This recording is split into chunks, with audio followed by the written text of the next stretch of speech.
কাকা এখানে একটু শোনেন। আমি তো তোমাকে ভোট দেবো না, আমার তো পছন্দের লোক আছে।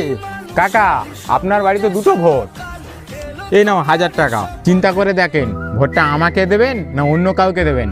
অবশ্যই ভোট তো বাবা আমি তোমাকেই দেবো। কাকা এই 500 টাকার জন্য ভোটটা বেচে দিলে?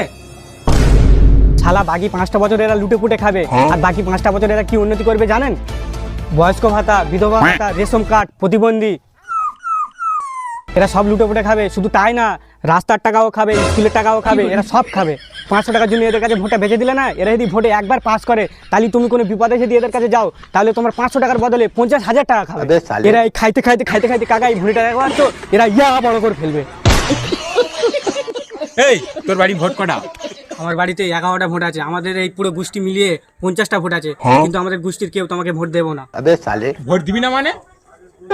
এই নে 50,000 টাকা। ভোট দেবো না মানে? আমার পুরো 14 গোষ্ঠী সব তোমার ভোট দেবে, টাকাও ভোট দেবে, এই পুরো এলাকার মানুষ সব তোমাকে ভোট দেবে। তোমার মতন এত ভালো মানুষ আছে নাকি?